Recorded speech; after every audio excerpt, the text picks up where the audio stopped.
Hello dear students, आज से हम एनसीईआरटी के वो मेन पॉइंट की पॉइंट जो जेईई मेंस और नीट में पूछे जाते हैं उसको हम डिस्कस करने जा रहे हैं। हम चैप्टर वाइज मेन पॉइंट को डिस्कस करेंगे जिससे कि आपका नीट और जेईई आसानी से निकल जाए।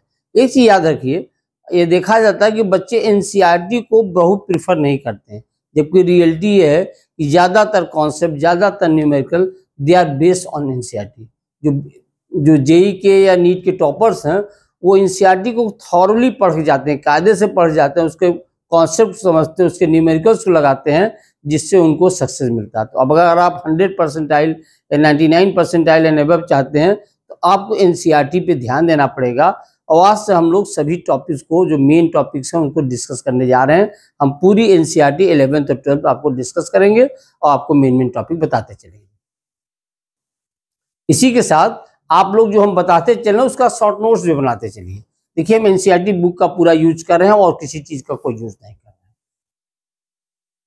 जैसे हम इलेक्ट्रोस्टैटिक्स शुरू करते हैं, शुरुआत कहाँ से होती है? इलेक्ट्रिक चार्जेस एंड फील्ड से। सवाल आता है व्हाट इज चार्ज। बच्चों को कंफ्यूजन रहता है। ये तो जानते हैं कि charges are two type, but what is charge? Simple चीज है, charge is that property of matter by virtue of which it experiences a force when placed in electromagnetic field। किसी भी इलेक्ट्रोमैग्नेटिक फील्ड में जो बॉडी रहती है वो force experience करती है, उसे क्या बोलते हैं? चार्ज।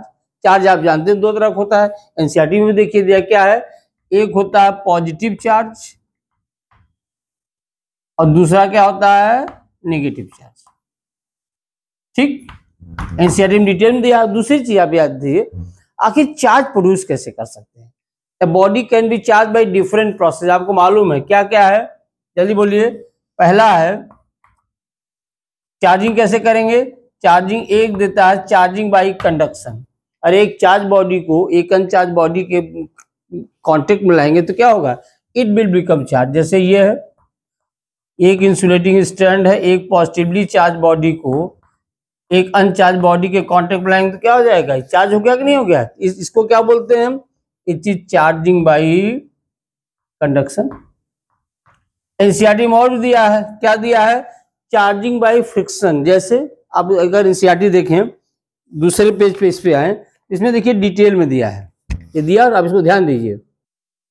हम आपको जो बताते चले, देखिए पेज नंबर बताते चले, पेज नंबर 2 पे आइए। देखिए ये डायग्राम दिया हुआ है, हमने आपको बताया, इसमें क्लियर कट दिया हुआ है कि दूसरा चार्ज तरीका क्या है? By friction. क्या इसमें दिखा है? By friction. ध्यान दीजिए, एक ग्लास रॉड है, उसको आप क्या करते हैं? कैट फर्श से रब करते हैं या सिल्क से रब करते हैं, तो glass rod positive charge acquire कर लेता है और सिल्क क्या करता है? निगेटिव चार्ज एक्वायर करता है। देखिए इसमें दिया हुआ आपकी किताब में।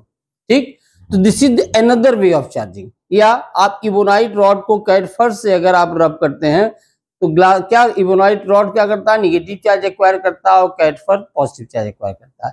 This is another way of charging. ठीक, नेक्स्ट चार्जिंग बाई इंडक्शन। क्या है? क्या करिए, एक अनचार्ज बॉडी है, आप उसको एक इंसुलेटिंग स्टैंड पर रख दीजिए और एक चार्ज बॉडी उसके करीब ले आइए, but not in physical contact. क्या होगा? Equal and opposite charges develop हो जाएंगे। होंगे कि नहीं होंगे? आप कुछ मत करिए, आप इसको अर्थ कर दीजिए। जब आप इसको अर्थ, जैसे ही आप इसको अर्थिंग करेंगे होगा क्या?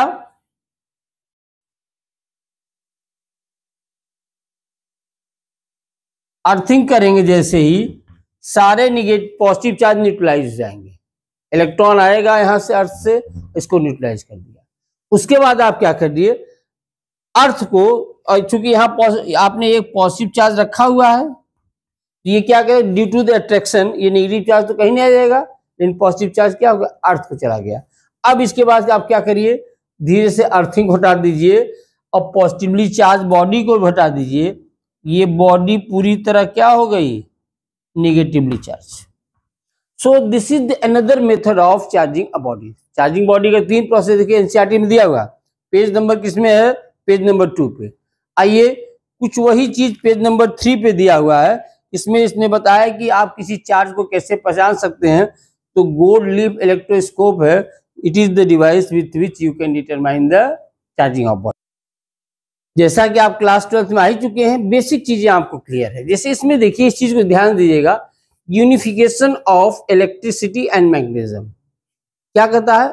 अर्लियर जब हम पढ़ते थे, इलेक्ट्रिसिटी को अलग चीज मानते थे, मैग्नेटिज्म को अलग चीज मानते थे। क्या मानते थे, एक चार्ज है तो इलेक्ट्रिक फील्ड प्रोड्यूस करता है, अगर एक मैग्नेट तो मैग्नेटिक फील्ड प्रोड्यूस करता है। लेकिन आप देखिए इसमें दिया, जब ओस्टेड ने एक्सपेरिमेंट किया और जब वो इलेक्ट्रिसिटी का एक्सपेरिमेंट कर रहे थे तो बगल में कंपास नीडल रखा हुआ था, तो उनको क्या मिला, when current flow through the conductor दो कंपास नीडल शो डिफ्लेक्शन। उन्होंने क्या कंक्लूड किया, when charge in state of rest it produces only electric field, but when charge in state of motion it produces magnetic field. उसी तरह Faraday ने क्या किया, जब मैग्नेट को मूव कराया किसी कॉइल से की तरफ या उससे दूर, तो क्या हुआ, मूविंग मैग्नेटिक फील्ड या changing magnetic field produces electricity. Electricity magnetism को प्रोड्यूस कर रहा और मैग्नेटिज्म इलेक्ट्रिसिटी को प्रोड्यूस कर रहा, उसको क्या किया, मैक्सवेल ने अपने इक्वेशन में दिया। जो मैक्सवेल का इक्वेशन था, इसी क्या कहते हैं, ये देखिए डिटेल में दिया हुआ। Maxwell put 4 equations that play the same role in the classical electromagnetism as Newton's equation of motion. समझ रहे हैं। तो अब आप इलेक्ट्रिसिटी और मैग्नेटिज्म अलग अलग चीजें नहीं रहेंगी, दोनों एक दूसरे के क्या हो गए, दे आर इंटर रिलेटेड। इसको क्या किया उन्होंने, यूनिफाई कर दिया। अब देखिए हमने क्या लिखा, पेज नंबर 8 पे आइए, एनसीईआरटी के दिया है basic properties of electric charge. तो पहली प्रॉपर्टी क्या है, it is very important, quantization of charge. Quantization क्या कहता है, charges are always found to be integral multiple of e, that is capital Q can be written as plus minus any। Charge कभी fraction में नहीं होगा, n can be written as 1 2 3 4 5 and so on। क्या कहता है, जैसे आपने पढ़ा क्वांटाइजेशन ऑफ एनर्जी, उसी तरह क्या है, charges are quantized means they are always found to be integral multiple of e. और आपने क्या लिखा, Q equal to plus minus n e. आपको पेज नंबर 8 और 9 में देखिए, इसको बहुत डिटेल में दिया हुआ। सिंपल तरीका है, मान लीजिए हमारे पास नेट चार्ज है 3.2 into 10 to the power -7 coulomb. अब आप जानते हैं n, charge of electron is 1.6 into 10 to the power -19 coulomb. तो how many charges are there, there are 2 into 10 to the power 12 number of electrons. हुआ कि नहीं हुआ। तो ये क्या होगा, 2 होगा, 3 होगा, 4 होगा, 5 होगा, 6 होगा, लेकिन it can never be found to be fraction that is 5/3 2/7 9/8 ऐसे नहीं पाया जाता। तो क्या बोलता है, it is the quantization of charge. आप इसको देख लीजिए, एनसीईआरटी के पेज नंबर 8 और 9 में दिया। दूसरा, कंजर्वेशन ऑफ चार्ज। कंजर्वेशन क्या कहता है, चार्जेस ऑलवेज रिमेन्स कंजर्व। इसको हम लोग 2 तरीके से पढ़ते हैं। कैसे कैसे पढ़ते हैं, जरा ये देख ली कंजर्वेशन में। एक हम कहते हैं पेयर प्रोडक्शन। क्या कहते हैं, पेयर प्रोडक्शन। और दूसरा कहते हैं पेयर एनहिलेशन।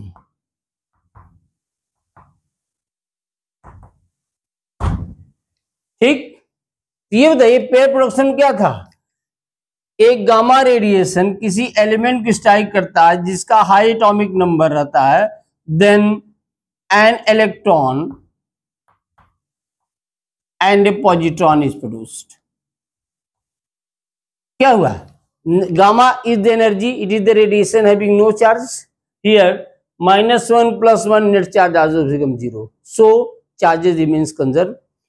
पेयर एनहिलेशन क्या होता है, when an electron and a positron comes closer to each other at very high temperature and very high pressure, आपको क्या मिलता है, एनर्जी मिलता है।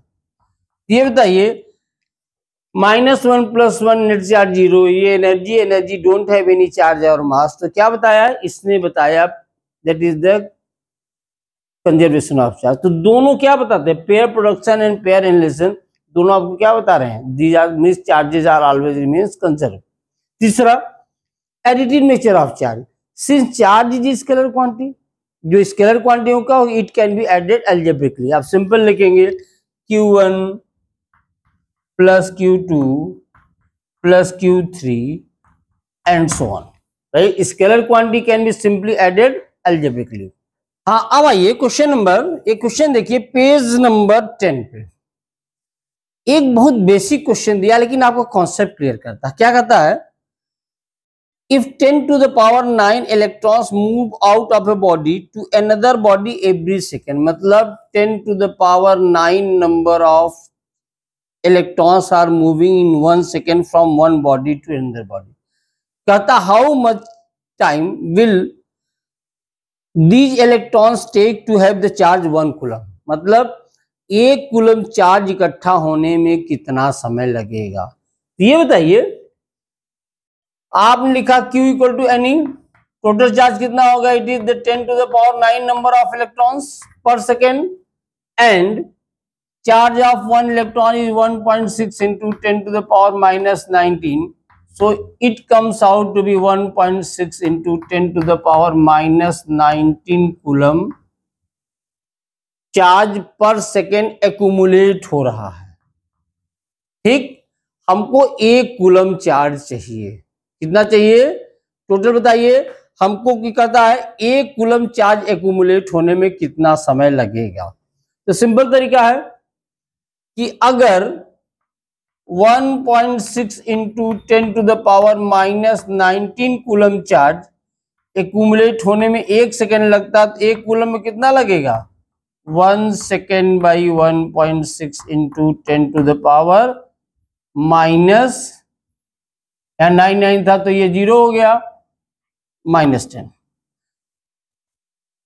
ये कितना आ जाएगा, ये आ जाएगा आपका 6.25 into 10 to the power 10 second, इतना टाइम लगेगा। लेकिन ये बताइए अगर हम इसको ईयर में करें, आप देखिए 1 साल में कितना हुआ, 365 डेज,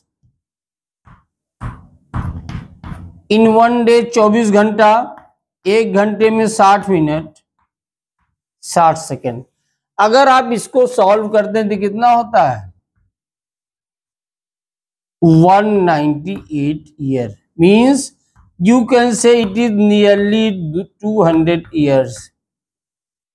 ध्यान दीजिए, चार्ज 10 to the power 9 इतना ज्यादा इलेक्ट्रॉन पर सेकेंड एक बॉडी से दूसरे बॉडी पे जा रहा है, इतनी स्पीड से चार्ज जाने के बावजूद भी 1 कूलम चार्ज एक्यूमुलेट होने में लगभग कितना समय लग गया, 200 साल।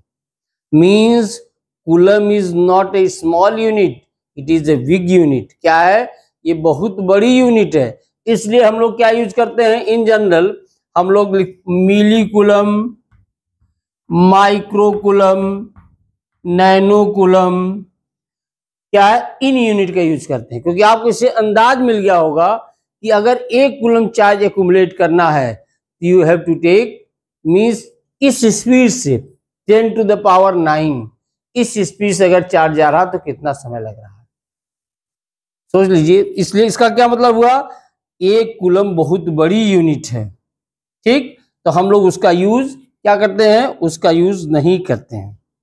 जैसे उसी का दूसरा यूज देखिए, हम कूलम की यूज क्या प्रैक्टिकल पर्पज के लिए कम करते हैं। उसी में दूसरा क्वेश्चन जरा ध्यान दीजिएगा, कहता है how much positive negative charges is there in cup of water. इसने क्या कहा कि मान लीजिए 1 कप ऑफ वाटर है और 1 कप ऑफ वाटर कितना, इसने कहा मान लीजिए 250 ग्राम, कितना है 250 ग्राम 1 कप में आता है। वाटर मीन्स H2O, उसका मास कितना है, तो ये बताओ 1 मोल में कितने इलेक्ट्रॉन होते हैं, तो वाटर मीन्स 18 ग्राम में आप खो गए 6.023 into 10 to the power 23 number of molecules. और कहता कितना है, तो 1 ग्राम में कितने होंगे, you can write 6.023 into 10 to the power 23 divided by 18। और 1 कप में कितना पानी है, दैट इज द 250 ग्राम। तो अगर इसको लिखा जाए 250 ग्राम में कितना होगा, so you can write 6.023 into 10⁻23। हमारा एम ये नहीं है कि न्यूमेरिकल सॉल्व करना, हमारा एम ये है एनसीईआरटी में जो ये प्रॉब्लम दिए हुए हैं ये बताने के लिए कि आपको ये अंदाज हो जाए कि कितने इलेक्ट्रॉन्स या कितने मॉलिक्यूल्स पार्टिसिपेट कर रहे हैं। एक कूलम जो हमने पिछला बताया, एक कूलम आपको लगता है कूलम सब लोग करिए, एक coulomb is very big quantity, it is not small quantity. मतलब एक कूलम चार्ज एक्यूमुलेट होने में कितना लगा, लगभग 200 साल। तो ये एग्जाम्पल आपको खाली ये जानकारी देता है कि एक कूलम क्या होता है रियल में। अब देखिए कितना हो गया, 250 इंटू 8 डिवाइड बाई 18, तो कितना आया जल्दी बताइए। इसको आपने कैलकुलेट किया तो आपको मिल गया लगभग कितना मिल गया, इसकी वैल्यू आप सॉल्व कर लिए। और ये तो नंबर ऑफ मॉलिक्यूल है, हमको नंबर ऑफ चार्ज चाहिए। तो ये अगर n हुआ, आपने क्या कहा n, तो आप ये जानते हैं Q इक्वल टू कितना होता है Ne, टोटल चार्ज बताना है। तो n आपका हो गया 6.023 इंटू 10⁻23 इंटू 250 डिवाइडेड बाई 18, और E कितना हुआ 1.6 इंटू 10⁻⁻19 कूलम। ये हुआ कि नहीं हुआ? तो आप इसको अंदाज लगाई थी कितना ज्यादा आ गया, जरा देखिए तो ये लगभग आ रहा है 1.34 इंटू 10�7 कूलम। तो उस कप में कितने चार्ज रहेंगे, that is the 1.34 into 10�7 coulomb. आप इसको देख सकते हैं, ये आपके एनसीईआरटी में एग्जाम्पल नंबर 1.2 1.3 था। दोनों एग्जाम्पल का खाली एक एम था कि आपको बेसिक नॉलेज देना, कि आप ये समझें कि एक कूलम कितना होता है, उसकी अगर एक कूलम आप यूनिट यूज करते तो एक कूलम में कितने चार्ज हो सकते हैं, फिर उतना चार्ज एक्यूमुलेट होने में कितना टाइम लग सकता है। और ये क्या बताता है कि अगर आपके पास एक कप में पानी है, पानी तो कितने चार्ज उसमें होंगे। तो ये चीजें आपको चार्ज के बारे में कॉन्सेप्ट दी हैं। आगे का हम अगले वीडियो में आपको बताते चलेंगे, आप इसको देखते चलिए। हम एनसीईआरटी का इस तरह डिस्कशन करते आगे बढ़ेंगे।